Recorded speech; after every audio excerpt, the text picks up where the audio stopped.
This is A Who All Gonna Be Their podcast, a place where you get to be an exclusive member of our very entertaining group chat. Today you're in for a treat as we present to you our tradition. This is our third time partnering with our sister podcast, I Don't Know About That, with Silent Podcast and host Gia Worthy. Stay tuned for the not merged roundtable discussion of Survivor 44.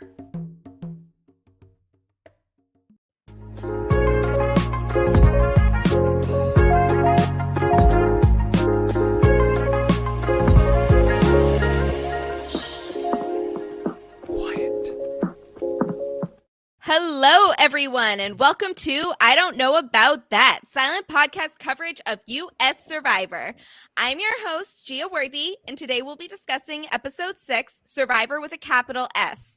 That's right, this means we are officially at the mergatory phase of the game, which means it's time for my favorite tradition on I Don't Know About That, the Not Merge Roundtable.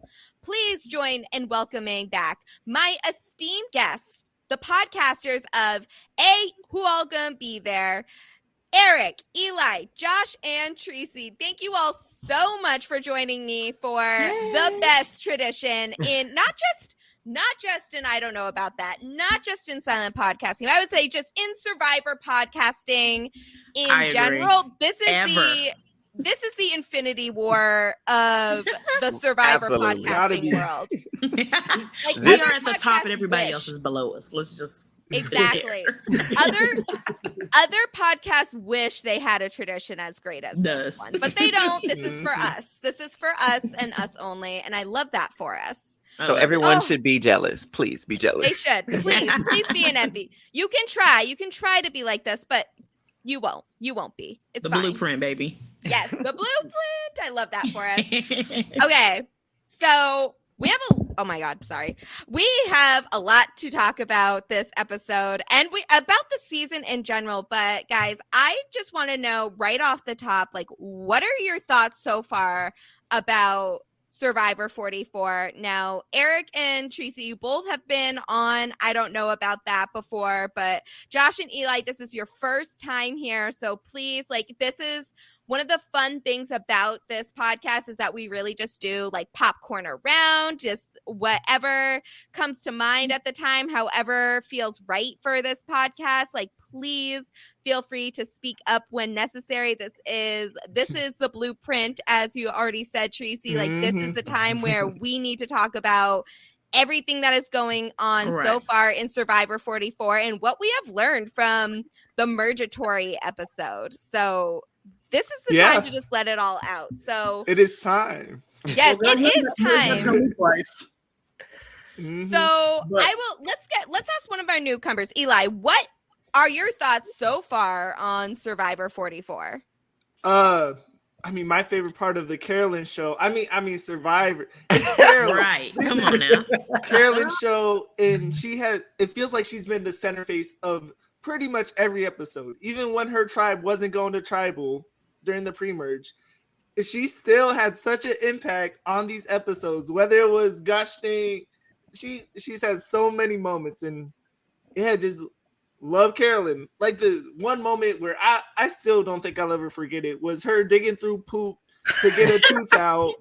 Like, that will forever be a story, man. That's forever a story. Yes.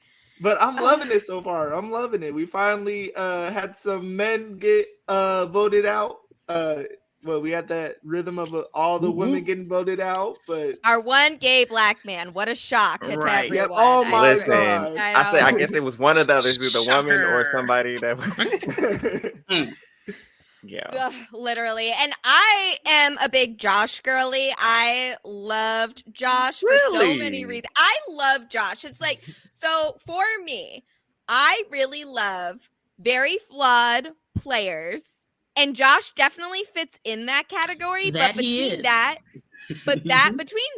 his sense of humor and his resiliency throughout the game, it's just, I wanted him to get a win here so bad, and not at Jam Jam's expense. I do want to make that very clear. Like, in my fantasy, both Jam Jam and Josh were somehow able to make it through this phase of the game and continue to target each other into the merge. But that is just not what unfortunately happened. But I very much enjoyed Josh throughout this season, and especially once we started getting more highlights on him once he was swapped over to Tika. I just love the combination of just like his snarky sense of humor that we saw, especially here where he was just talking about how over he was being on Tika, and he's probably there for like 4 days desperate to get back to a tribe that did not want him. I know.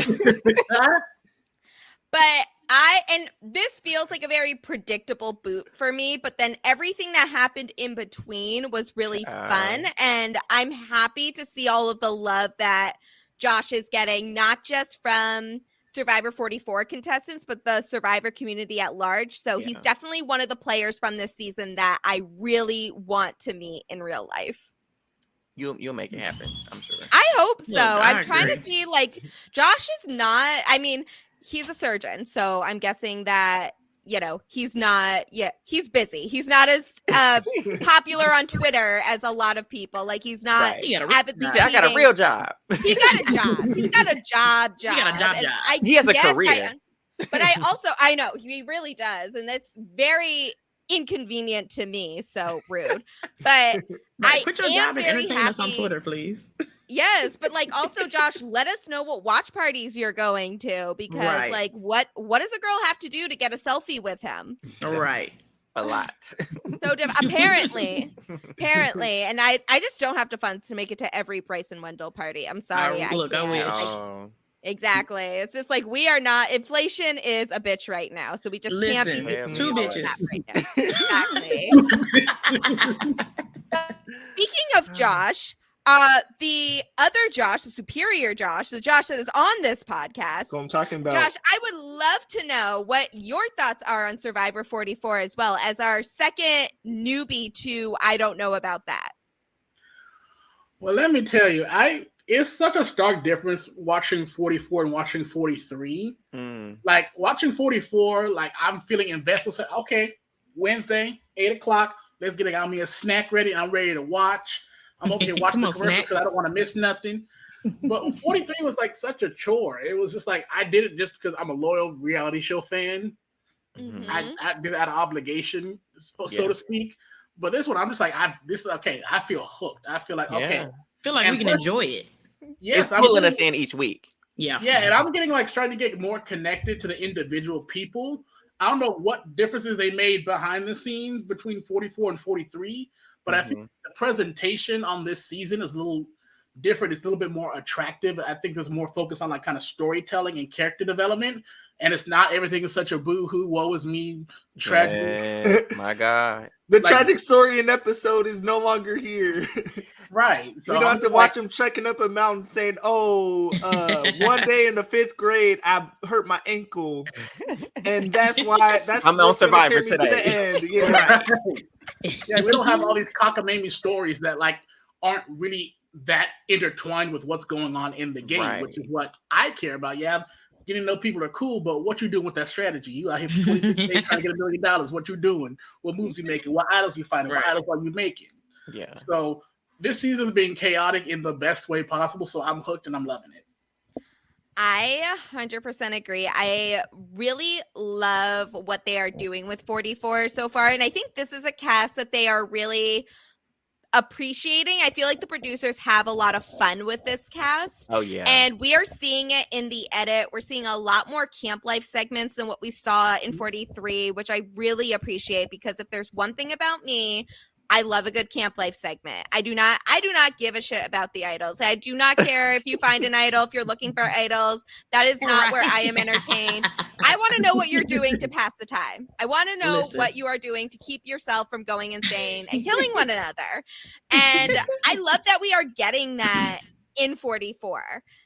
It's been such a treat to get to know this cast, and it seems like the cast themselves are having a lot of fun with this season as well, and especially with some of the players that we have been talking about. It is still to me very much the Tika show right here, but we do have some supporting cast members in Soka and Ratu. But before we get into the Tika of it all, Eric and Tracy, please let me know your thoughts on on season 44. I know we have talked about it just on Twitter and just like in passing and just like keeping up with each other on a regular basis. But really, like, what are your thoughts so far? Are there any standout characters? Like, what do you love or maybe not love as much about 44? You want to go first? You want me to go ahead? Go ahead, Eric. Right. Nope, go ahead. Oh, no, you can go. Oh, here she goes. She said she was, before we got on here, she was out. It's about trees, but now it's me. I agree with what everyone's saying. This is the Carolyn show. I am a Carolyn stan. If there ever was one, if she only has one fan, it is me. If she has a million, it is still me. I also love the storytelling in the fact that it weaves into the game, because like Josh mentioned, like in past seasons we've gotten these tragic stories or these sad stories, to try to pull sympathy from the viewers, but these stories that we're seeing and hearing now, they actually tie into the game and they have meaning in the game. And so it kind of, for me, it bolsters the importance of those stories, and it actually highlights the game in another sense, because these are people with their own stories, and these stories and their lived experiences, enhance and direct how they play in these games. And so that is one thing that I've loved about 44. I don't know what the difference is, but I love the connection between the story and the game because it enhances the experience for me personally. I'm really excited to see, I guess this will kind of be like a hot take. I know we do hot takes at the end. I'll come back to it, but I'm excited to see more of Lauren. I don't know what it is about Lauren, but from the moment she walked on the island, just that walk that she had, it really drew me to her. And I don't know if that means, what that means. But I'm really interested in seeing more about her. I did talk to her on Twitter and how she was sweeping the last week, how she was over there being nosy. She was sweeping the sand, but she's really collecting information. I'm not sweeping the sand. So she's another favorite. And then obviously Carson. I'm a super fan of Carson, the nerdiness. I'm a nerd too, probably not to the extent that they were nerding out, but I'm a nerd in my own way. So I'm a fan of Carson's as well.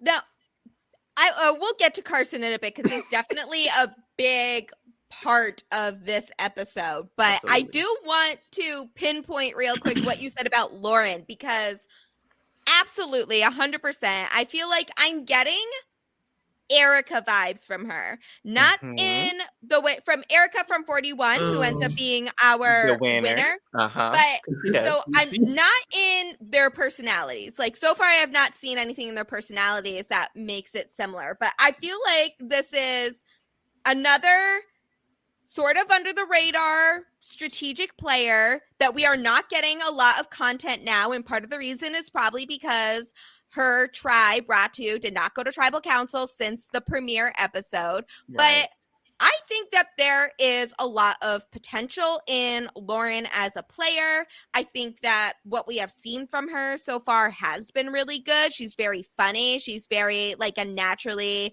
sunny presence on the tribe. But I am waiting for her to have her moment and for her momentum to start building. And we haven't gotten it yet. But I feel like she is too good of a character and too good of a potential winner for her to be in the shadows for much longer. So I have a lot of hope for the future of Lauren and Survivor 44. So I'm glad that we're talking about it, because she does not get confessionals this episode. She doesn't. Which I hate. And I'm pretty sure she's one of the people, like, she's not... Her name is not thrown out to go out this tribal council, but I'm pretty sure, she's one of the people that was vulnerable during tribal council. So it would have been nice to see some parts from her, some confessional, some of her thoughts and perspectives, or what she's doing to keep her name off of being targeted. But either way, it's fine. I just am thinking that, at the end of all of this, like, Lauren is going to be someone that we want to keep an eye out for. For sure. Absolutely. Yes. And Tracy, what about you? What are your thoughts so far in 44? I mean, what the boy said, I pretty much agree. I love Carolyn. As you can see, I call her Sister Curl. That's my best friend. I am so glad that I was wrong about her. I, in the beginning, was like, she don't know what she's doing. She's going to be out the show in 4 seconds. She's going to be easy boot.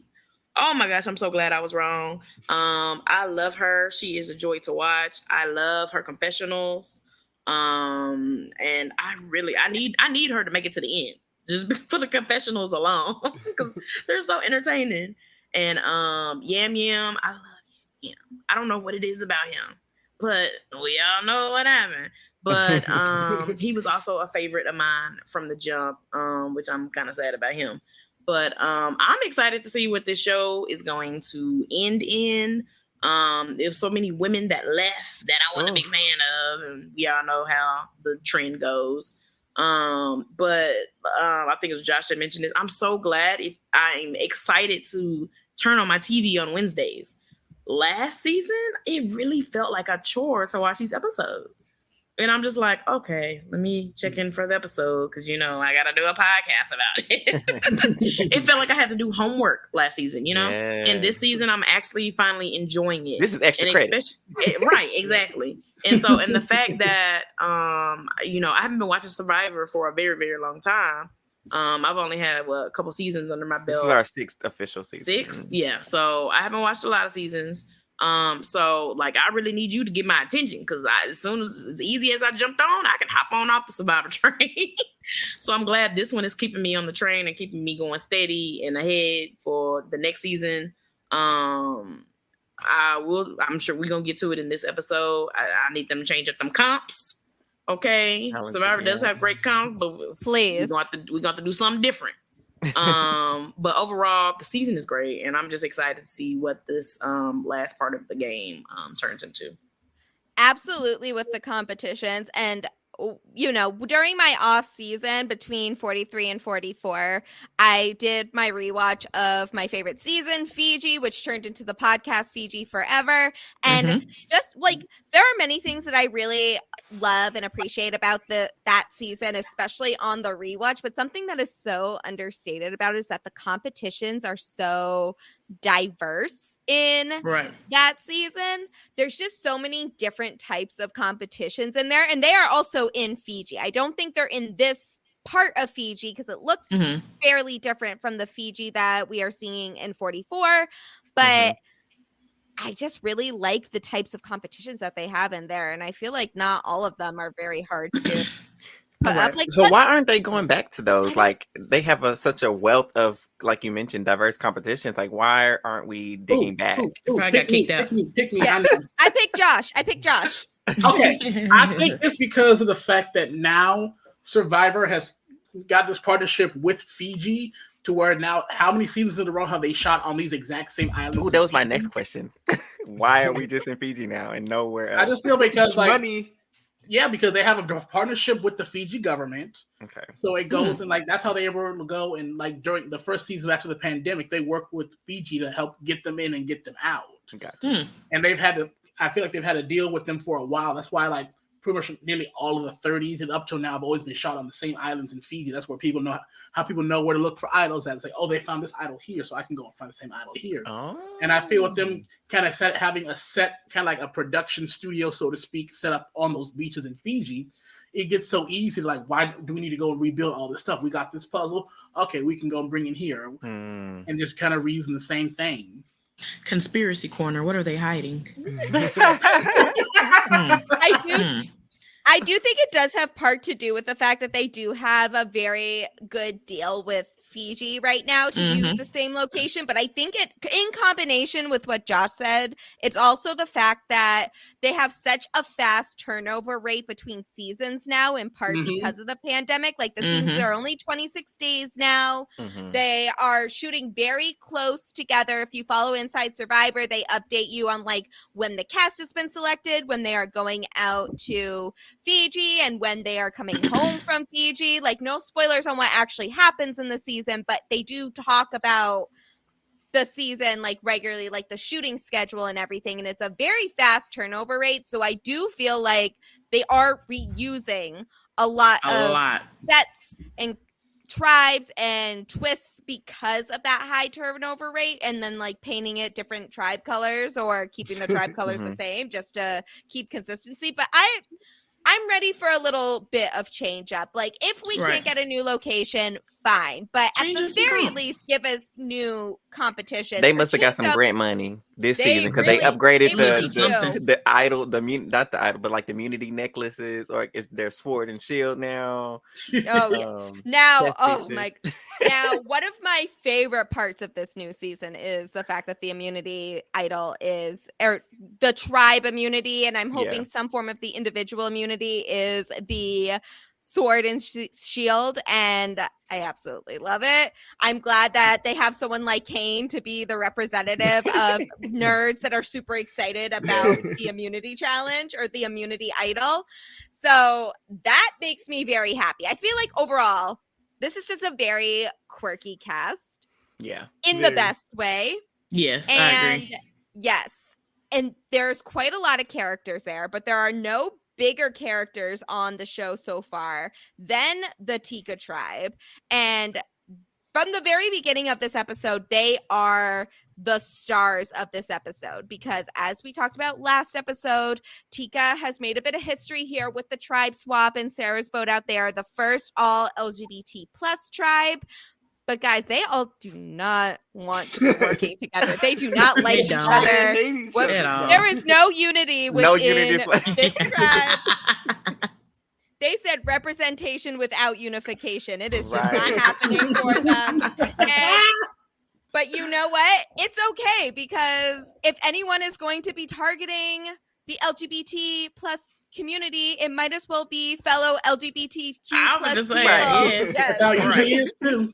The internalized. Yes, because if like Carson was still on that tribe targeting someone else, I'd be like, looking. I know it's not his fault because he is like, he would be the only straight person on that tribe still, but I'd be side-eyeing him a little bit. Like, Carson, this is not this is not your role to be doing. It's like, sit back and let the adults work, please. But that is the first thing that we open to, because they didn't go to tribal council. They did not have to vote someone off. Josh is well aware about the fact that it would have been him that got voted off if they did go to tribal council. So this is, while he's very sad about, Matthew's evacuation, it is like obviously not something that he was hoping for, but he is very happy that he is still in the game. And everyone on Tika is so excited for this next stage of the game so that they can reconnect with old allies or find some new bonds, because no one trusts each other on this tribe. Nope. And lo and behold, because it's been the same point at every season now since 41, that now that they have lost 6 people, they are at the mergatory, the not merge phase of the game. And everybody, Ratu and Soka included, are very excited to finally be in this position. And I'm just like very excited, because I feel like part of it is we have seen so many separate factions because there is no real tribe swap, that now it's like seeing all of our favorite characters merge on one together. beach. Yes. Now all of the characters that we have been seeing act separately are now all coming together. It just feels like a big crossover episode, which it kind of like is. That. But yes. But really it is. It's like the what was that Disney episode, The Sweet Life of Hannah Montana. Sweet Life of Hannah Montana. Yes. Wizards on Deck with Hannah Montana. Yeah, exactly. That is exactly what it's like. And I love it. I love it. I love that we are finally getting to this point here. And we are finally getting to see some of these players really put their strategic chops to case. I kind of forgot about Brandon for a bit, because he was a bit of the star in the first episode, because he got the most confessionals. He obviously was a big part of the premiere, and then he kind of faded into the background, as did a lot of Ratu. And we didn't even get to see their reaction to losing Matthew here, but they are like, Brandon is kind of back in the driver's seat as one of the strategic forces in the game, I would say. He does not vote correctly here. So I will point out that. And I'm very curious to see his reasoning here for it. But we are starting to see some of these old plot lines, these characters that we haven't heard from a lot in a while, like be brought back up now. Right. We're gonna see, because like you mentioned, he's back in the driver's seat. We remember who else was in the driver's seat, and they went home not too far into the merge. Heyy. Mhm. Looking at you. I'm very curious about what is going to be next for Brandon, honestly, because like I kind of forgot about how like Kane was in a lot of trouble because he was the only person left that voted for Brandon, and we have not heard from like really Lauren or some. Right. What was that? Yeah, we have not heard from. Yeah, we have not heard from any of their perspectives in a while, and then now we're bringing up all of these points, like Brandon saying, "Oh yeah, it would have been great to get. It'd be great to vote out Kane here because he voted for me in the premiere." And I'm like, "Oh yeah, I did forget that kind of happened." So right. I can understand that. So some of these cracks that we had not like further discovered yet are finally being exposed again, which is going to be very interesting to see. Keep chipping away at that. Yes. Are there any impressions or reconnections or new connections that are being made that stuck out to you guys? Ready for Kane to go. Why is he still here? That's pretty much it. I'm so ready for Kane to go. I don't know what it is about Kane. I just don't. He can go.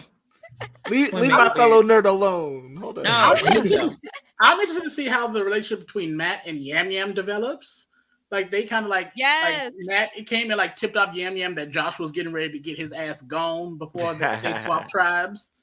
So it's like interesting to see like, okay, are they going to try to work together? Is he going to try to bring in Franny? Is that going to be like a foursome, including Carolyn? Now that I want to know how the showmans is going to keep showmansing when there's 8 other people on the beach now. So, okay, that's the. All right, wait. All right, are we ready to talk about the showmans? Yes, I love talk it. about the showmans. I know. If there's one thing about me with these shows, it's that I don't give 2 shits about a showmance on Survivor. I don't care. If I wanted to watch that, I would watch like The Bachelor or Bachelorette. That is just not, I would be watching all of those shows that are centered around love, but that is just not where my level of interest in. And I don't particularly care if this episode or like if Survivor has romance in it or not. I would rather just not be in there. That being said, Matt and Franny are cute as hell, and they are. Like I absolutely care less about it, but for some odd reason, they just cute.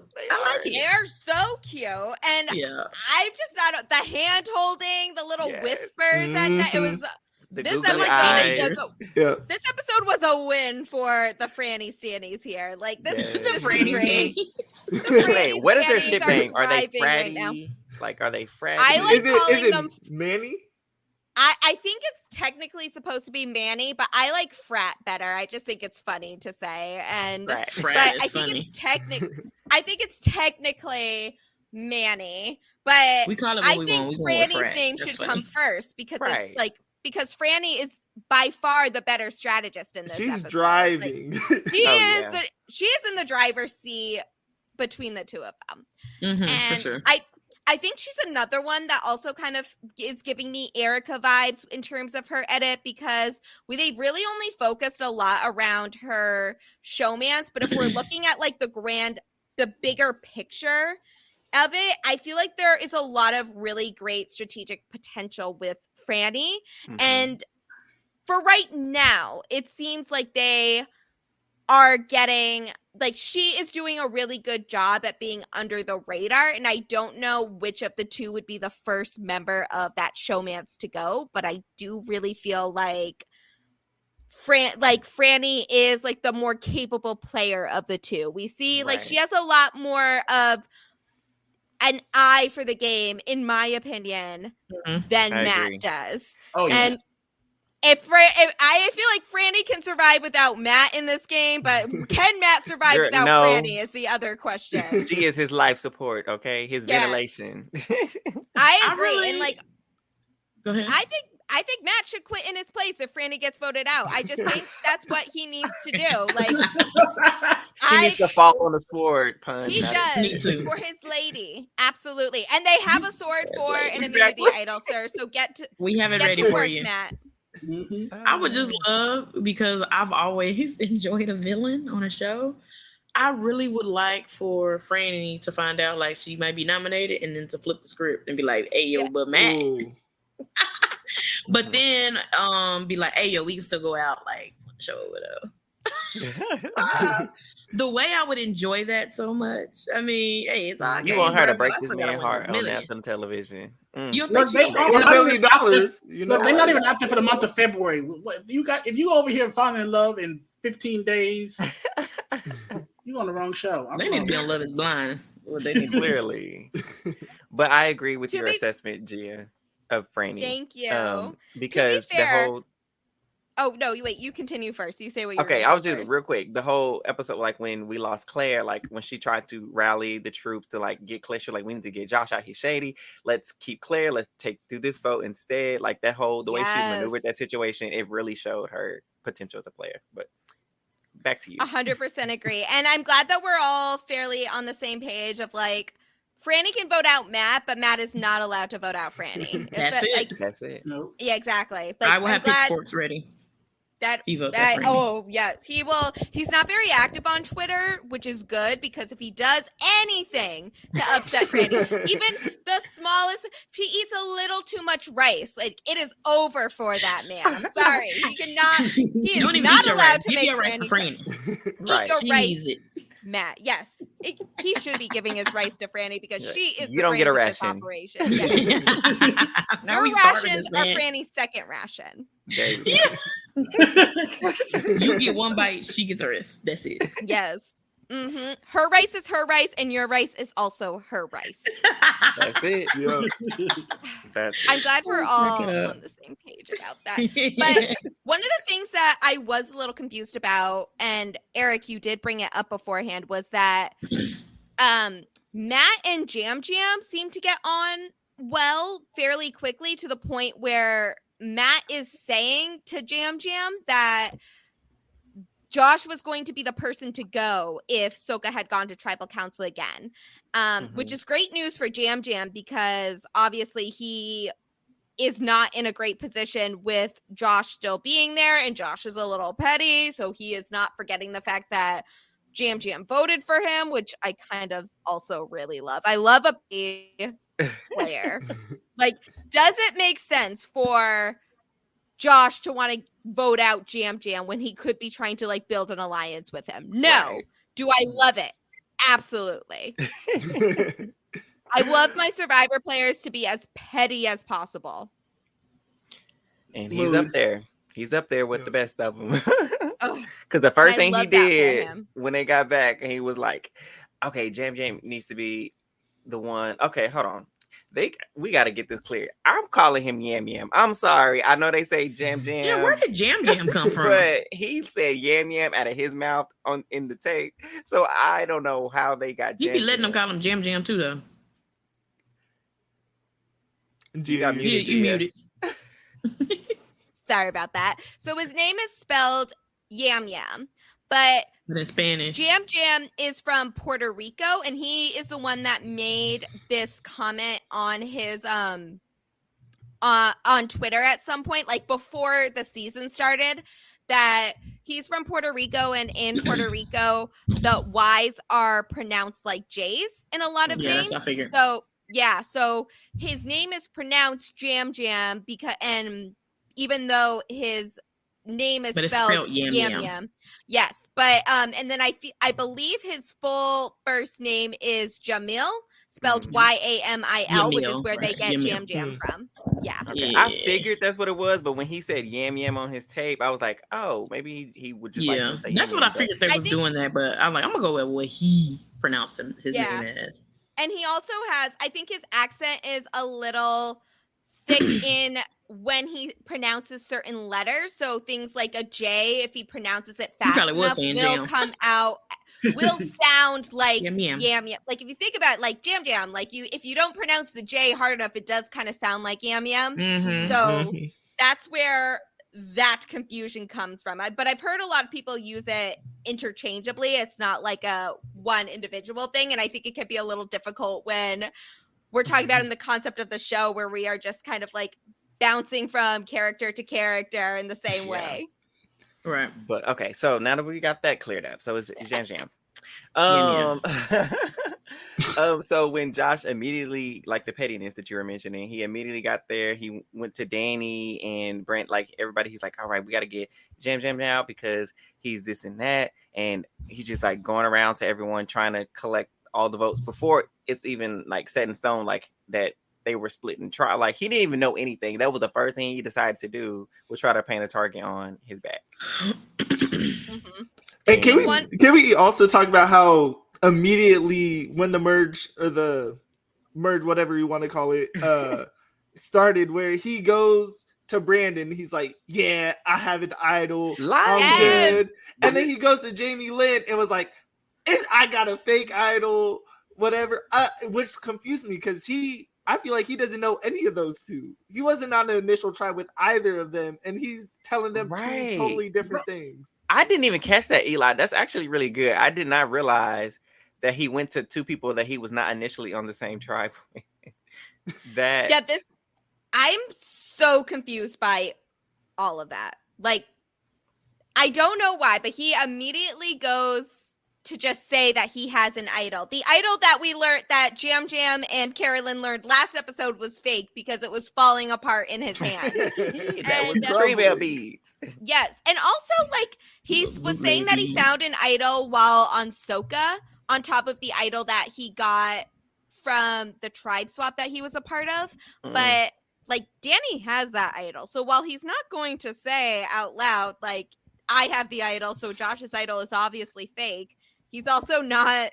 He also could just be like, guys, we don't have to worry about, like maybe Carolyn's onto something here, guys. I don't think we have to worry about Josh having an idol. Right. Danny listening to Carolyn though. Oh my God, especially after last week. Nope. Well, that is true. That would be very out of character for Danny. So we don't want to give him too much credit here. He can go with oh no, we will not be. Yeah. No.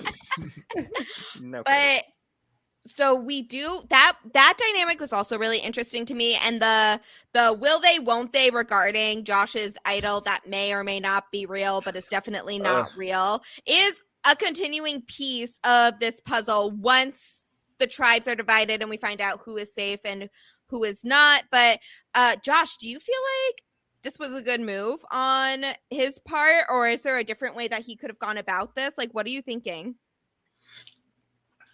I don't know what he was thinking because I don't know. For me, I'm just like, if you're gonna tell a lie, you have to live the lie. Like, you got to go all in. Like, you got to convince yourself that the lie is the truth.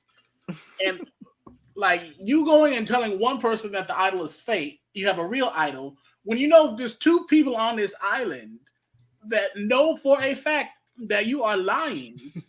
And it's not like, it's one thing like on certain reality shows, like you can go and lie somewhere and expect people don't, y'all stuck on that island. People gonna talk. People gonna compare notes. Like how you think that this information that two people that you was living with busted you, make it with a fake idol that was so raggedy it was falling apart. How you think they're not gonna go and tell the other people that? And not only you gonna tell one person a lie that you have a real idol, you're gonna go and tell someone the truth that you have a fake idol. So people, you expect, I don't know, was this plan try to create paranoia? So people say, "Oh, his idol, no, he doesn't." So they don't do it. Maybe. But I have no idea. I love Josh so much. It was so messy for no reason. So like unstructured of a plan. It was just no notes. So brilliant for me personally. It's like you literally just merged 2 minutes ago and you already the target. Okay, like it's insane. He works quick. We should admire him for that. He does work quick. Yeah, he worked himself quickly into the ground. That's what he did. Quickly into the ground. Because not too long after that, what did Jamie do? Go and grab the other girls, and she's like, "Hey, Josh is doing all this. He's saying these things." And Franny's like, "That's why we were getting ready to get him gone anyway. So we can just go ahead and take care of that this time. We get the chance." Mm-hmm. Oh yeah, this was. There's a lot going on with that. And it will come into play later on. But a couple other plot points I wanted to discuss before we talk about the actual immunity challenge and the divisions during that challenge. Jamie Lynn is still on her high horse, talking about how she is the most valuable person that we possibly could be playing in the game. And you know what? I support her in this. No. Is she right? No. But I don't care. I admire her confidence, and I think more women in Survivor should be this confident, and I think that maybe the men can tone it down a little bit, except for Jam Jam. Tone it down a lot of it. Perfect. A lot of it. Except for Jam Jam, because he's perfect. So other than that, yes. Oh, Jamie Lynn. Eli, talk about Jamie Lynn. all I'm gonna say, I'm so excited for when she stands up so confidently to play her little idol. And Jeff looks at it. This is not a hidden immunity idol. She's gonna be shocked. I can't wait for that day. Shout out to her for having all the confidence. It's a whole lot of false confidence. This is gonna be very interesting because and Matthew is not. It's very similar to how in 43 that Jesse got Janine's idol because Dwight gave it to him before he was voted out, but because of where Dwight left, which was right before the jury started, no one knew about, Dwight could not exchange this information to anybody until it was revealed when Jesse showed it off at the tribal council before he was voted out. Right. And which is but it's very similar because Matthew is the only person that knows that the idol Jamie Lynn found on Ratu is fake. Jamie Lynn does not even know this.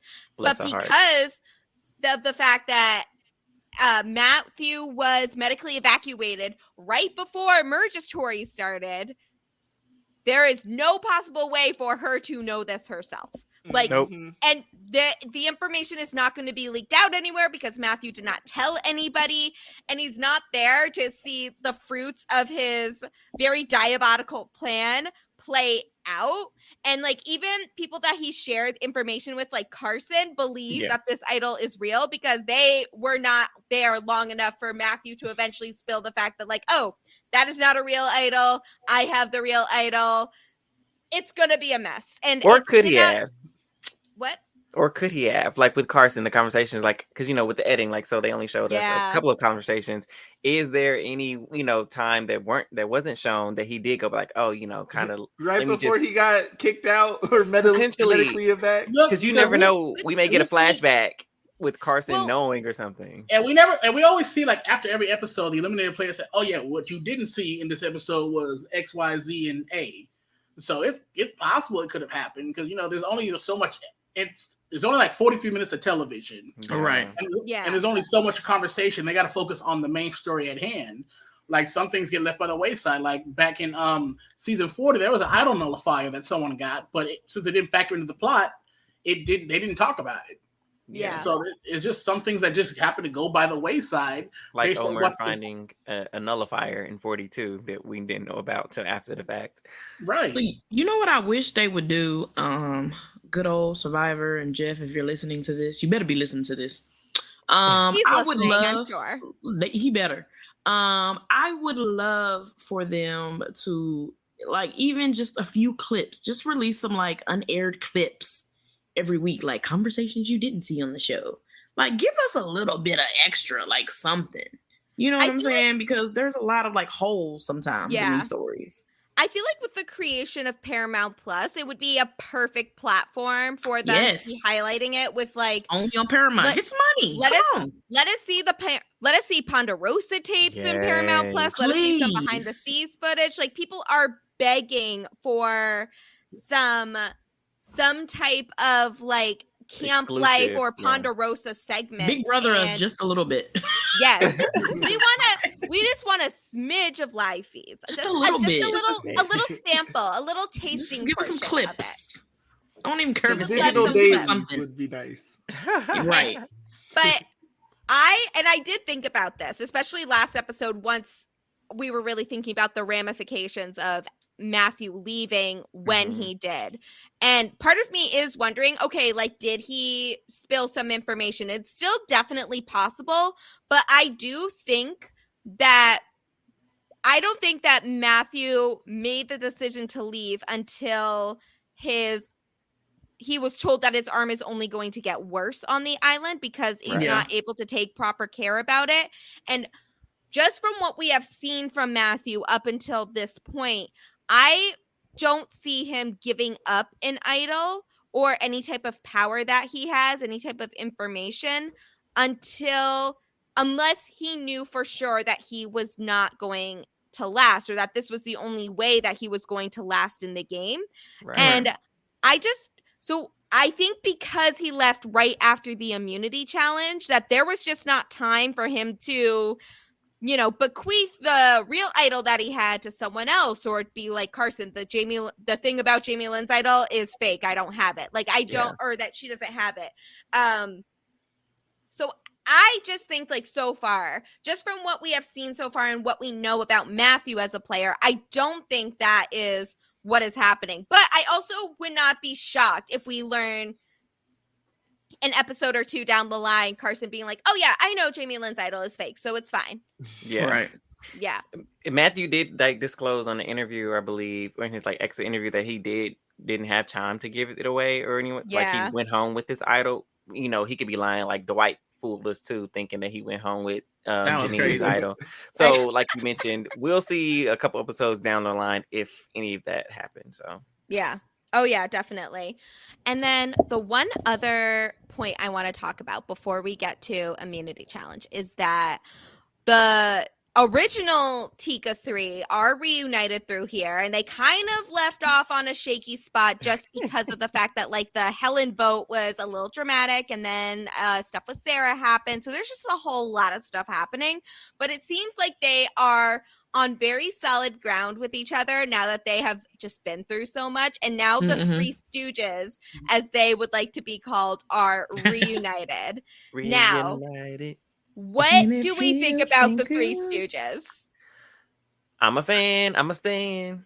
I think that low-key, if they keep the nose to the ground and they keep it kind of on the down low, I really feel like they could make it to final four. And there you go. I definitely agree. They could definitely go far if they just keep their mouth shut and do what they need to do. Which, as we'll get to later, some of them did it. I was just getting ready to say, because one of my faves was running that mouth and messed up the plan, because we could have got Kane up on out of here. Oh my god! Now, this is the thing that I'm like worried about. So, I think they want to play it very similar to how Taku and 42 played it, which is where Omar, Marianne, Lindsay, and Jonathan, they went into tribal council, or they went into the merge, like, knowing that they wanted to work together and being connected, but they didn't interact with each other too much so that people would think that they are not working together, that they're looking to work with other people more so than with their original tribe. And they ended up being 4 of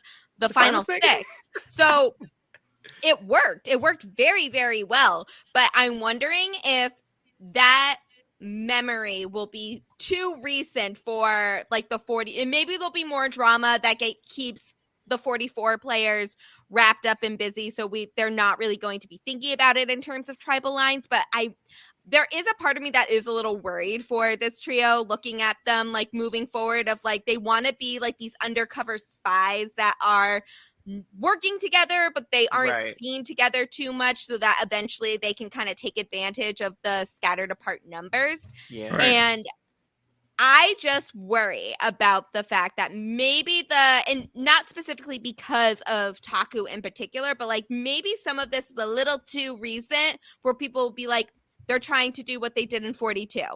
And they have seen Marianne's win. Like, they don't know the winner or the outcome of Survivor 43 yet when they are filming this. So I'm wondering if, like, because Marianne's win is very fresh in their heads, that this will be something that comes up. That would be the thing. There's no, based on the way that I've seen the taping schedule, they tape somewhere between April and June. Mm-hmm. Yeah. So there's no guarantee that they actually, like, saw the end of the season. based on they 42. did not see. No, they saw the end of 42. They did not see 43. Well, yeah, because okay. Because 42 happened in the fall. Like, yeah, 40, what I'm saying is based on their departure date, there's no guarantee that they actually saw the end of the season. No, 43 didn't see the end of 42, but 44 did. Okay. Yeah. Okay. I was gonna say I wasn't even thinking about Marianne, like that season being a hindrance for them. I just with the presences of Brandon and Danny and how they're like, let's do the strong people type deal, like looking towards targeting people that are weaker in their minds. That's what got me scared for Carolyn and people like Yam Yam, and because I think they're going to just be such a force on camp, and they're kind of like, these are the ones we need. It's the easy vote. We need to just get them out the way type deal. And that's where my concern comes in for them. I also feel like with the tribe like the Orange Tribe, is that Ratu? Ratu. Yeah. With a tribe like them that hasn't went to tribal for probably 10 plus days at this point, 12, maybe pushing 15. I know they're probably licking their chops a little bit to eat their own a little bit. Like Brandon's been holding the Kane idea where he's like, I want to get back at Kane. And even the former Green Tribe, like the only person they did was Claire. And it seemed like the only reason was because she wasn't doing any competitions. It's like they want to eat their own a little bit. Josh was on their mind. And who did everyone end up going with? It was Josh. So I feel like there is a little bit of wanting to eat your own. Some cannibalism going on in some of these other. And if you're Tika, where you've been going at each other, now you're down to 3 who there's still a little bit of beef between Jam Jam and Carolyn, but it's still like they've been through the fire enough where they could have formed something. So I think that is one thing to the Three Stooges' advantage. Yeah. And I do think that this was a great testing moment for Carolyn and Jam Jam and Carson, because even though like they all didn't play it perfectly this round, I think that they did have each other's back enough that they can start rebuilding trust with one another, or any of that trust that was lost in some of these other episodes. So I do have hope for the Three Stooges. I'm just worried if maybe people will start connecting the dots before it's too late for them to do anything about it. I guess we're gonna see. Are we ready to talk about immunity? Yes. Okay, so same thing as it's been every immunity challenge. They are 2 teams of 6. They have to do a bunch of tasks that suck, and it's going to be undigging a massive boulder this time and bringing around a bunch of obstacles, and they solve a tree puzzle. This boulder is fucking huge. Okay, like, unnecessarily huge. And they were running our sis Carolyn over. Maybe I was just about to say that. I was about to take my girl out. I'm like, damn. They were looking for another medical intervention.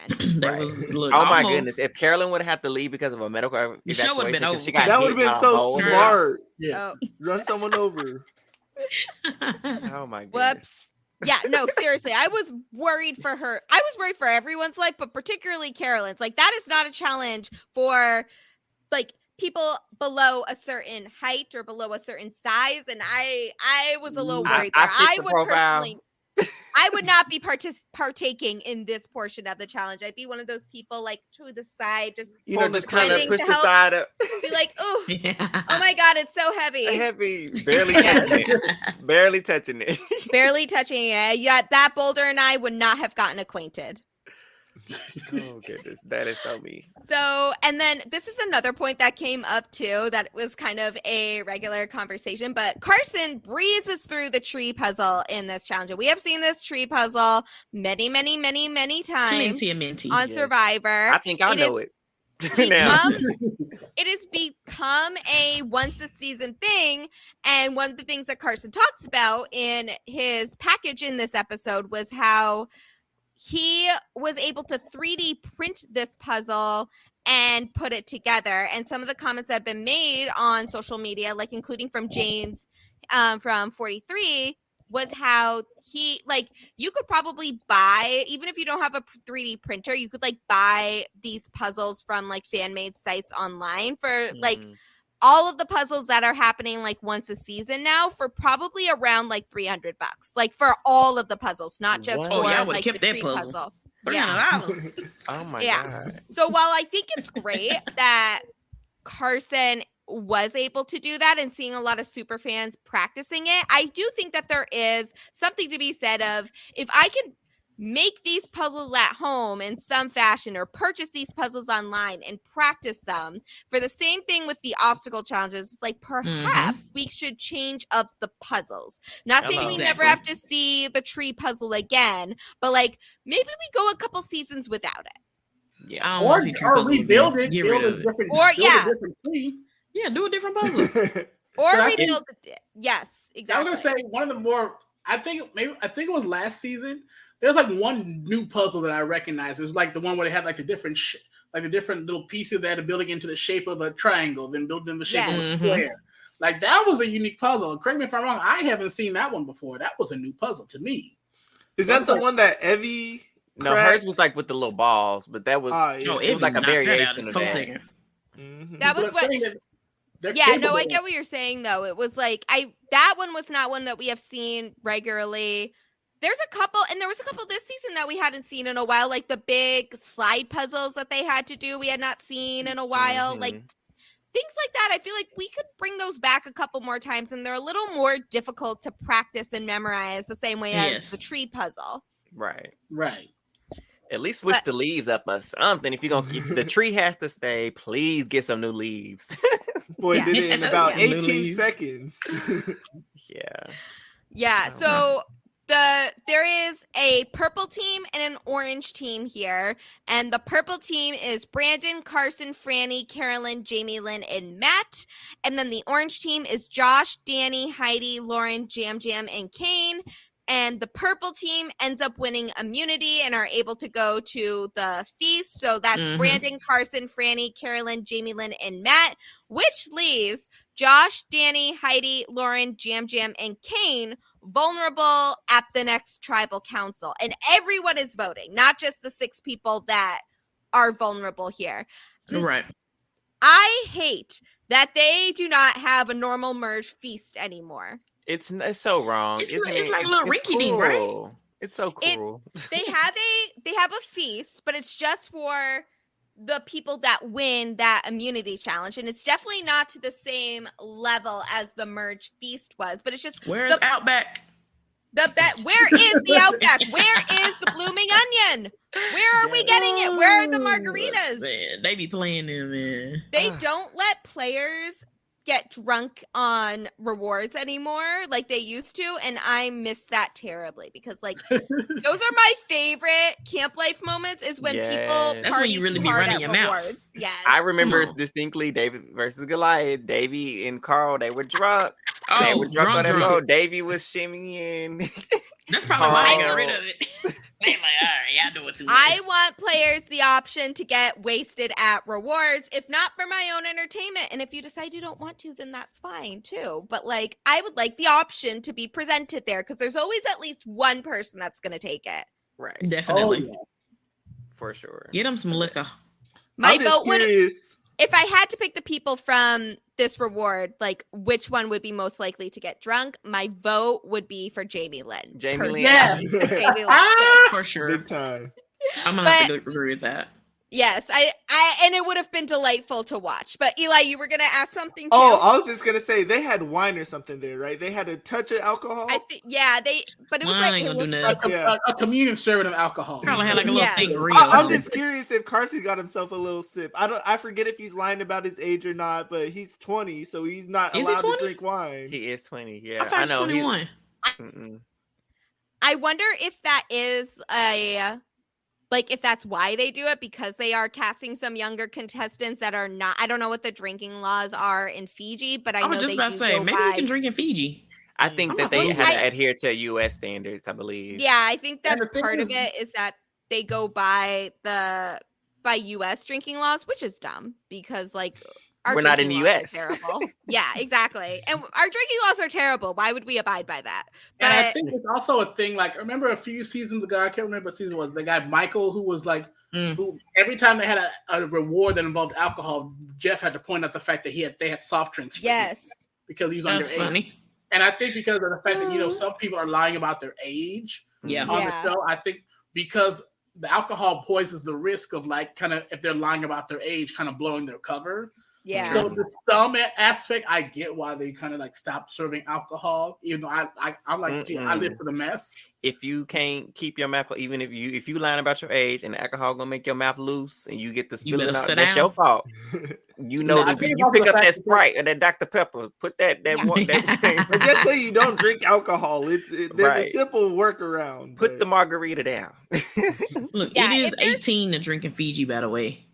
So, oh, yeah. See, I'm gonna have to go back and look and see if he took a sip. I'm gonna go look. I think Fiji is has some very fun like bar locations there. I bet. Like if you're going on for a vacation, I would love to go visit Fiji at some point. Show us Ponderosa. I know they got drunk at Ponderosa. Please. They were definitely good. What else can they do at Ponderosa? Nothing. Hopefully shower. I would be drinking all day in Ponderosa. Like if I just lost $1 million, that is what I would be doing. That would be my activity for the day. I can see you with the big hat, Gia, with the big hat, the sunglasses. Yep. With 2 margaritas. I want a peach and a strawberry on the left and on the right. Switch it up. I want one of those drinking hats that have like the cans on the side of it, being able Lord. Yeah, I'm broke as shit. I lost $1 million, but you know what? I am going to be making the most of my Ponderosa. Maybe I'm in Fiji. I'm gonna enjoy it. Right. I will say though, even though I'm very upset about this boot order, the Ponderosa house sounds incredibly fun with the pre-merge players that we have. And I love the photo that they take, adding the members each week. Yes, with them being in the clouds, like they're welcoming them into heaven. Oh. This cast has a great sense of humor. Somebody I love them all so much. I'm sure it was Claire's idea. It had to be. It had. Of course. I think like somewhere between Maddie and Claire, this came together. Yeah. I can see that happening. Oh, I miss Maddie. I forgot about Maddie. I do miss Maddie too. But okay, so what basically happens after this? So the purple team is going to the merge feast and the orange team is going back to camp. Basically, what happens here is that during camp, when they are back, all the losers are back at camp. They're the ones that are vulnerable. No one really wants to say a name, but Jam Jam and Josh both throw out each other's name. And really the biggest issue is that they got to figure out, like, once everyone gets back from tribal counts or from the feast, that's when people are going to really start making plans. But already Jam Jam and Josh's names are out there. And then once we get to the feast, pretty much everyone is saying either Josh or Kane's name. Josh's name being the main target and then Kane possibly being the backup. Not everyone is thrilled with this plan, but it seems to be like a fair consensus. No one really wants to go to bat for either of them. There is still the question about Josh's idol, but like we had already talked about, Carolyn said this idol is not real. I have seen the parchment. We have seen the supposed idol, and it is not real. They still don't believe her and are thinking about this way more than they need to, but it doesn't matter. So they be playing her. Literally, she did not just say like, oh yeah, I think Josh's idol is fake. She said, gave us a detailed account of what he did to make a fake idol, how it fell apart, how they sussed it out. She not only talked about the beads being from tree mail, she talked about the fake note. So it's like she has too many details for this not to be accurate. Yeah. And also, like, if I am a person at the merge feast, I am thinking, like, what do I care? I'm safe. So, like, okay, Josh plays his idol and someone else goes home. Oh, no. Right. Like, I don't care. Oh, my gosh. We know who he's voting for. He's going to be voting for Jam Jam. So, like, what if I am not, if I am one of the people there I'm like, well, it's not my name going, so what do I care if Josh has the idol or not? If anything, this is the perfect time to vote for him. So if he does have an idol, they will just flush it. Yeah. Exactly. That is a really great point, G. I really didn't even think about that. I forgot they were all safe. And so it made no difference if he had. They were so worried about an idol that did not affect him. Yeah. Yep. And that's just me with my lack of like foresight for a lot of things. So like thinking very much in the now. So I'm like, what do I give a shit if like, okay, my ally goes home. Oh no, like I'll just take another one. Right. It's really like, I'm like, it's just not that serious for me. If it's not me going home, I do not care what the other person going home. Yes. Priorities. And then if Josh is going, then Josh goes. Like, again, that's not me, so it's fine. Exactly. That part. Yes. Exactly. Get away with my million. Sorry. You gotta go. Yeah, right? I'm sorry. If it's not me, it's going to have to be you eventually. So now is it. Might as well go now. Yep. So everyone comes back to camp now and are exchanging the information with the consensus being Josh is the vote, which most people are okay with. And then Kane is the backup vote. Again, because not a ton of people are really backing for Kane here. However, somewhere where this is all happening, Josh has kind of given up on this idea of throwing out Jam Jam's name. But then Carson spills to Kane that he is the backup vote. And then Kane is like, no, I don't want to be the backup vote.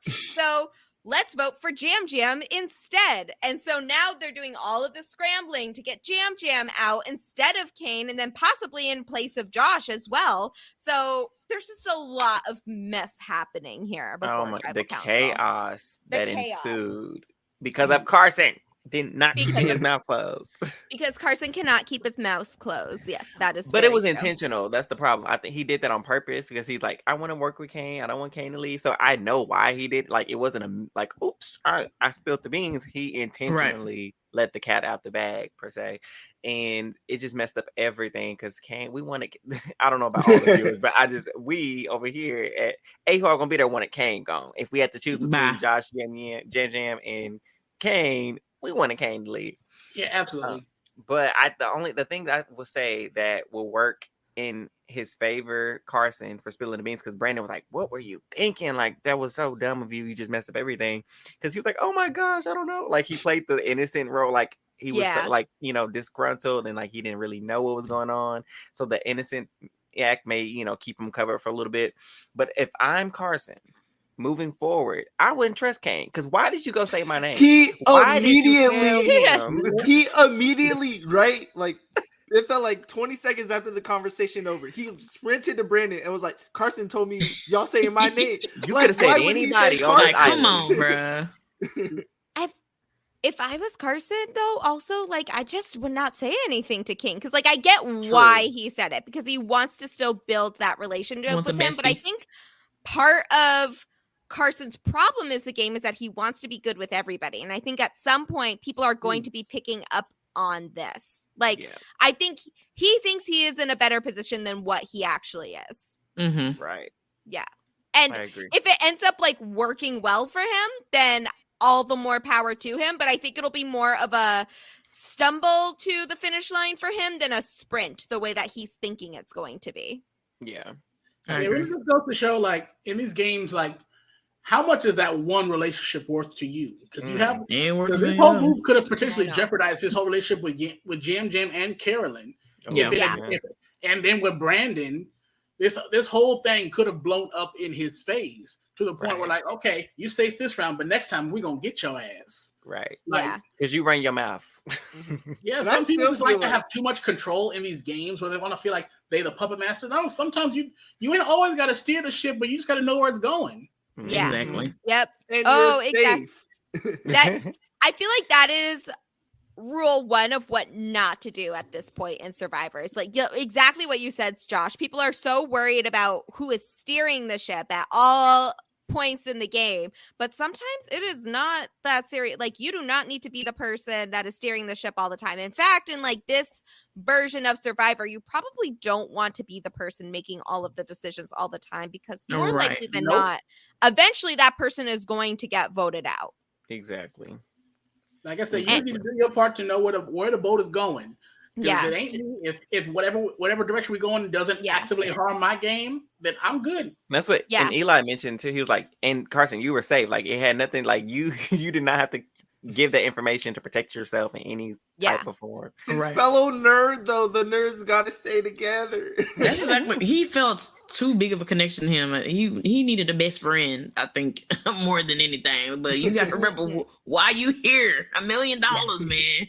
I'm sorry, but like Carson, it just like, this was not going to affect you. Like, I am sorry, but Kane is not like the powerful. It's a good to have an ally like Kane, but like Kane is not worth you losing all of your credibility that you've been bragging about this whole episode for. So like, you just needed to shut your mouth and like pretend you did not know that this was even going to be remotely a possibility. Because he can't retaliate because he's gonna be at home. Yeah, exactly. And like Kane, okay, so Kane gets a couple votes at Tribal Council. What are you like? Oh. What is he going to do about that? Who is he going to complain about to? Like, okay, that's fine. What are you going to do about it? You got some votes. If you don't work with me, you'll probably get some more votes. Oh my God. that part, that's point blank. At some point, and one of the things I do like about this cast is that a lot of them are not afraid to go for it, in that they're like, okay, you either work with me or you're going to get voted out at some point because you do not have any other options. Like, they are the people, this whole cast does not care about each other's feelings. And I love that. They really don't. We saw that last week very vividly. Yes. These people do not care. And I love them for it. Like, this is what we need. Yes. Yeah, absolutely. Anything we want to talk about before we get to Tribal Council? No, I think we can just head on in there because Yeah. Okay. So Tribal Council, like, for the most part, it's pretty much the same usual jargon of like, I don't know who to trust. And like, this is a whole new experience now. And then also that like there are idols around and there's a bunch of stuff like that. I have to ask you guys, is that dragon piece in the voting booth in Idol? Because they did a very nice zoom in on that there. And my conspiracy theory wheels have been running since then. Yes. I didn't even realize that until now. They did, huh? They zoomed right in on it, and I don't know. Yeah, I don't know if that was just them messing with us. I don't know if that was just like them saying, "Look how cool this piece is," or if it's just like, "Is this actually an idol?" I don't know. It's something in there, Gia. I think we're on the right track with that because they've been like paying, like when they go, certain people go in there to like vote, they pay close attention to what's the surroundings there. So like, I think there's an idol either inside that night costume or maybe one of the chess pieces unscrews apart and there's a parchment paper inside one of those. Yes. Because why change up like with the whole like why make this dramatic, or there's like some kind of code that unlocks it. I don't know, because the chessboard, why is it all there? It has to mean something. It has the vibes. It's there for the vibes. Nothing is ever the vibes. It's there for the vibes. No, Survivor's never been that elaborate. So I feel like maybe that might be something, an advantage you find on the idol and go on the special trip. You go up there and you find, okay, wait a second, there's an idol somewhere hidden up in Tribal Council. Yeah. Like, I know. I'm wondering. I'm very curious about this. I'm very curious about what this could potentially mean moving forward, because I also am in the camp that this can't be on accident. No, absolutely not. That's why I said I don't believe in coincidences on Survivor. Have they done this more than one episode? Because I remember seeing it on the last one, but I haven't paid attention to the other ones. I feel like it's hard because this is obviously a very unique Tribal Council set compared to a lot of them. So there have been moments where they have shown us just different pieces of the set. Right. And as to me, when I was first watching it, and I do look sometimes to see like, oh, are they wanting us to pay attention to a certain thing, a certain part of the Tribal Council set, in case that there is something like at Tribal Council. And it just felt different to me this time when they were, and I have been wondering about the chess pieces specifically, but they were zooming in on this dragon piece in the chess set. I'm wondering, like, has that been there before? Is this a new thing? Is this something, are they just showing us another piece of the set and like, this is how, look how cool this thing is? But and then part of me also thinks like, okay, if I was a player on there and there were all of these like pieces on here, I would be like turning everything over. Okay, listen, because I'm nosy. Yeah, Listen, exactly. They'll be like, Treat, stop that. And I'll be like, oh, I'm sorry, I ain't know. Right, Yeah. yo, literally production comes to like, hey, that's not a me. part of the game. That makes me think of when we did an escape room before, Gia. I knew you were about to say that. And it ties in perfectly. I promise it ties in perfectly. We was too into we were doing an escape room. We were in Seattle, so we had like a little group meetup, and we were in Seattle doing an escape room. And like there was just one part like where you have to like the tub, like get the water in the tub in there. gross. And I was like, what if we get the water from the tub and pour it inside the toilet because the toilet was empty to like maybe make it flush? It was a good thought though. And it was a good thought to like because we had to make the water pressure move. And the man came, he was like, You do like, not nah. put water in the toilet. It is not a part of the game. Like, we well, I'm promise. glad you told me. We was about to make some splishing and some splashing. I love the creativity though. So I'm like you. So I would be doing it until they tell me that no, leave it alone. And That end of the day, it doesn't hurt. Oh, yeah. Exactly. Thinking The back whole to set would be turned upside down if I was in there. like I Yeah. know Winners at War or whatever, you had Adam Klein. There's like Yeah, a Winners symbol at on the War. podium. Yes, he had the fleur, and that is actually something that happened in Survivor South Africa, which is where Adam got that idea because they hide items in the tribal council set there sometimes. So there was a season where the idol was a symbol on the podium that a very popular player found there.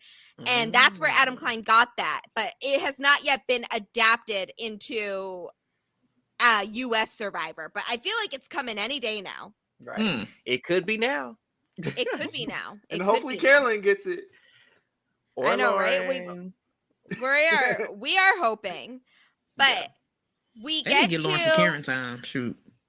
Oh, I really need Lauren to get some screen time, please. That's just like, what is she doing in this next episode. Is she not doing nothing? Like, come on, something.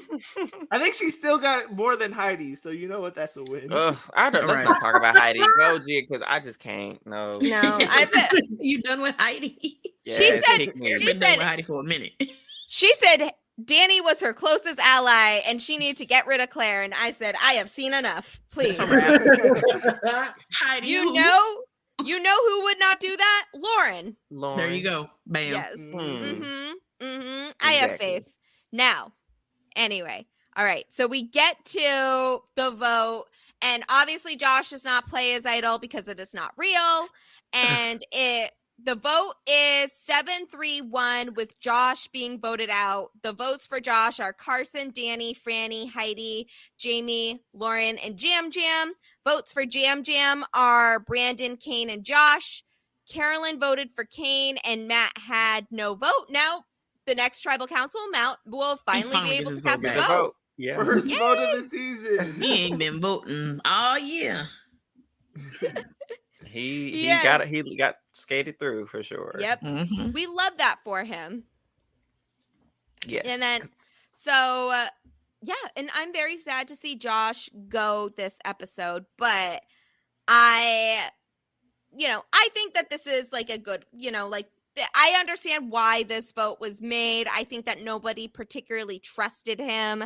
So I do think that this was the right call. I'm just very sad that it happened at this point. I would have loved to see Josh at the individual stage of the game. Because I really think he would have done really well with some of the individual challenges, to be quite honest. Yeah. I just feel like he never found his footing in this season with this cast, but he seems like a great person, and I really enjoyed the time that we got with him.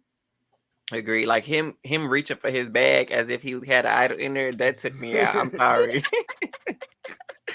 Because I know they were great. like, oh my gosh, Man, is he really about to pull it out? Like, let me ruffle this bag up a little bit. I'm like, they told him to do that. They really did. And I love him for it. That's Josh. That's Josh to me. Like, I get it, Josh. I get it. So that is the end of our not merge episode of I Don't Know About That. And the next time on, we see pretty much all of the same stuff, which is Kane makes a D&D reference. Matt and Franny are Matt and Frannying. And Mediterranean. there's going to be some twists that I probably won't like. And Right. And that's going to affect our faves, I'm sure. Yeah, and I'm sure I'm going to hate it, but unless it helps Carolyn in some way, you know, like, we shall see. Right. So, now, I know that we have usually ended with hot takes, but we're doing things a little different this season. Okay. So I'm very excited. So on Fiji Forever, we had little awards at the end of each episode. And here we are going to do the same thing, but there are 3 awards. 2 of them are ones that we can pick individually, and one is one that we decide together. So the first one is, what is the funniest moment? Oh, I think I might have funniest moment. Yeah. It's like where they're all like, they're first getting there and they're kind of talking, and like Carolyn's already kind of in her head, like thinking, "Oh, I just want to go and say something to fit in." Then she says, "Yes, I like to sweat." I like sweating. I agree. I think that would be my favorite one too. I know for me, it had to be Carolyn almost getting ran over by the boulder. Like, I'm like, of course that happened to Carolyn. I busted out laughing when that happened because I'm just like, yeah, of course it happened to Carolyn. If anybody's gonna be out of nowhere. Yeah. Definitely. The funniest moment for me, it had to be, Josh, are those tree mail beads? No, those are the beads from tree mail. Mine would be the same with the boulder. I'm not gonna lie, I rewinded and watched it. Not that want to see our sis suffer. Everything she does is comical. Like it tickled me, because if I had to pick anybody to get ran over, I'm like, let me see this. I want Carol to be all right, but come on, let me see what happened. Oh, I'm just tickled thinking about it. Oh, it was so good. It really was. All right, what is our funniest moment? Or I'm sorry, the favorite confessional. Favorite confessional. Who had a confessional? I'm sorry. I know this is the Sterling. I'm standing Carolyn. I'm a Sterling, okay? I just made that up. Her first like literally the first of the season. And she was like, wait, am I just supposed to say my name? Like, how is this supposed to go? No. The favorite confessional of this episode. Oh, for this episode. Oh, this episode? Oh. I think mine is personally Jam just saying, I want the satisfaction of voting out Josh. Like, he's like, yeah, it makes sense for me. It makes sense for me to work with Josh to try to vote out Kane, but also I like Kane and I kind of just want to vote out Josh. For me, my favorite confessional is the foreshadowing of Jamie's downfall. She was so confident. And let me just, I just can't wait to tune in like 3 episodes from now where she thinks she's like, I'm going to play my idol just to be safe. The numbers are on her and she still goes. So that one was my favorite. I would say my favorite is a Jam one. It's like, I have no food. I have no bug. I was just have no hope. He made a good list. I was like, oh my God. Oh, I love his confessionals. No, I'm saying that was my favorite one too. Yeah. That one tickled me. We gotta get him on the podcast. I love him. Yes, so please. I would love that. And then finally, this is the one that we all decide together. Who wins the episode? So this is not about like the season arc in general, but if we are looking at this episode as a single entity here, who do we feel like came out victorious at the end of the day? I think Jam won the war between him and Josh. So my vote would be for Jam. 100%. I agree. Jam. Yeah, honestly, I think that when we're thinking about this in terms of the episode as a whole, the main focus was really a lot of like, who will go, Josh or Jam? And it does feel like we are turning over into a new storyline for Jam with Josh being gone, and Jam in like the simplest form of this, like, yeah, Jam did come out of the episode victorious. Yeah. It was like, I think it goes to him because he had this uphill battle that he had to go through. Like he was on the chopping block. pretty firmly. I thought he was going to go, honestly. And also the fact, sorry to cut you off, but ahead. Also the fact that he went from pretty much, he came into the merge like, I'm the number one target, like, it's going to be me, to him being pretty much the third option before Carson opened his mouth. Like, yeah, I know I was expecting it to be 100% Josh or Jam Jam. Then Kane's name got thrown in. So for him to not be one or two, I think that puts him in a pretty solid spot. He can still go next, but he definitely improved his position. Yeah, I agree.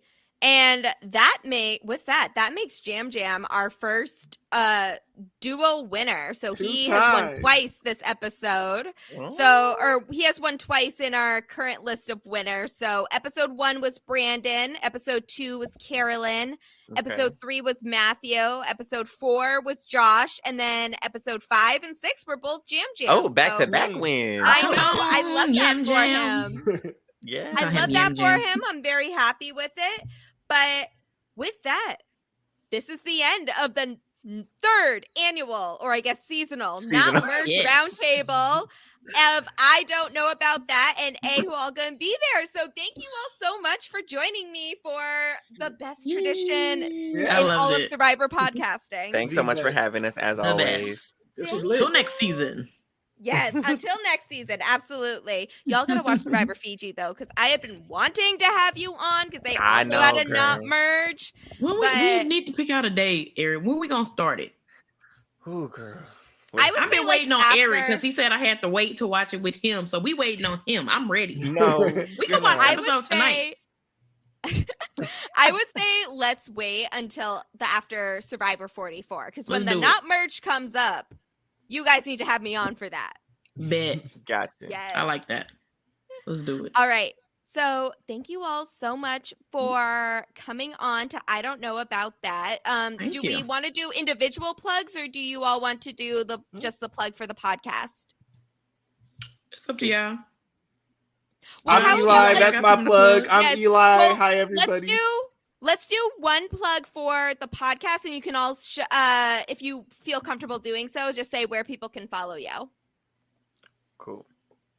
So you can follow. Oh, go ahead, Eric. You can follow the pod on Twitter. That's where we're most active at Who All There on Twitter, and we're like that on Instagram as well.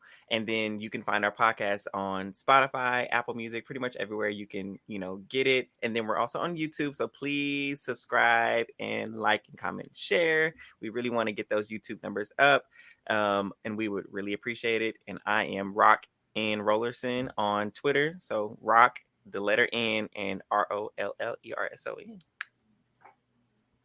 Okay, y'all can follow me on Twitter at TriceyJ, TricieJay. I talk a lot of mess, so if you want to be entertained, follow me. That's it. I do not tweet, so there's that. And y'all can follow me. I'm at NoChillJosh_. You can also follow my org at The Divide org. We're getting ready to start season 4. Hey, shout out to The Divide. Yes. And you I was can follow robbed, by the way. Oh, yes. Go ahead, Gia. All right, and you can follow me on Twitter, Instagram, or TikTok at Classically Gia for all of my reality TV shenanigans. Here I am doing regular Survivor 44 coverage on I Don't Know About That, but also you can follow my regular season coverage on Inside Survivor with our weekly roundup and my good friend Christine Palin. As this is a Survivor podcast, I would be nothing without telling you all to follow the Survivor Diversity campaign on Twitter at Serve Diversity. That's at SURV Diversity. And finally, there are 2 episodes left of Abbott Elementary this season. And 2 episodes left of me and Chappelle doing our bi-weekly recaps. Love now we have that show.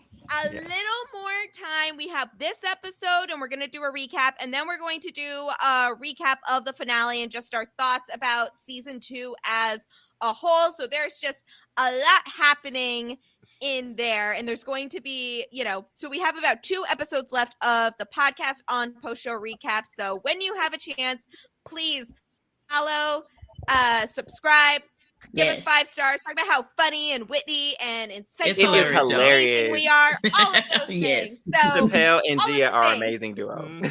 Thank you. Almost as good as this group right here. You know. There you go. But almost. Yes. But so please do all of those things so we can be back for season 3 and watch them all of our faves win their Emmys as they should. Yes. Come on now. Yes. All right. And thank you all once again for listening to I Don't Know About That. We will be back for episode 7 coverage sometime within the next week. My schedule is very busy right now. But please make sure to be listening to all Silent podcast content as well as Who All Gonna Be There content. This has been a fantastic partnership and I can't wait to keep the tradition going. So let's keep the good vibes going and have a great night, everyone. Yeah.